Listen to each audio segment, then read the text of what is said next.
ছাত্র জনতার গণ অভ্যুত্থানের মুখে দেশ ছেড়ে পালিয়ে যাওয়া শেখ হাসিনার ফোন আলাপে প্রধানমন্ত্রীর পদ থেকে তার পদত্যাগ না করার দাবি গ্রহণযোগ্য নয়, এমনটাই বলছেন রাজনীতিবিদরা।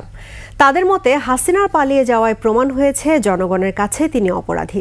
তার এমন দাবিতে নিজ দলের নেতাকর্মীদের উজ্জীবিত করার নামে অস্থিতিশীল পরিবেশ সৃষ্টির পায়তারা চলছে। বিস্তারিত জানাচ্ছেন আকবর হোসেন সুমন। আমি তো পদত্যাগ করি নাই।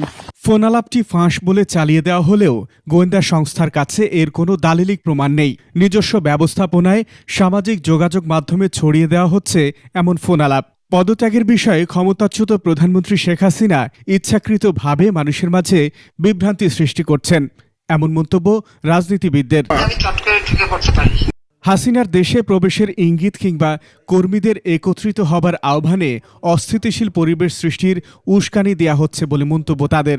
ধমক, তারপরে আশা দেয়া, আবার হতাশ করা, আবার আশা দেয়া, আবার ভালোবাসলে আসমান পরিমাণ ভালোবাসা, লাথি মারলে তাৎক্ষণিক লাথি দেয়া, তার তো একটা বৈশিষ্ট্য আগে থেকে এদেশের মানুষ পরিচিত।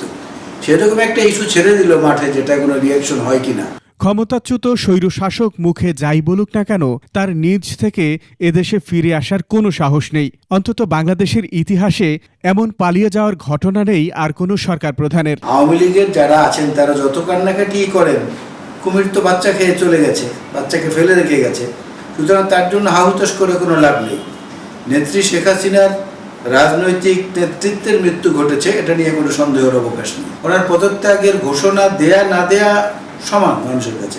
বর্তমানে যেটা হয়েছে, গত আওয়ামী লীগ সরকার প্রধানের ব্যাপারে ওনার এই কনফিডেন্স যেটা আর কি সেটা ছিল না, এই জন্যই উনি পালিয়ে গেছেন।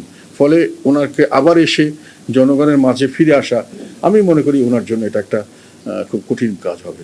রাজনীতিকরা মনে করেন এই পালিয়ে যাওয়া ভয়ের জনগণের কাছে অপরাধের। এই পালিয়ে যাওয়াতেই অ্যাকচুয়ালি প্রমাণ হয়েছে যে বিগত আমাদের প্রধানমন্ত্রী জনগণের কাছে অপরাধ করেছিলেন এবং উনি সেটার ভয়ে পালিয়েছেন। ছাত্র জনতার অভ্যুত্থানের মুখে গেল 5 আগস্ট দেশ ছেড়ে ভারতে পালিয়ে যান হাসিনা।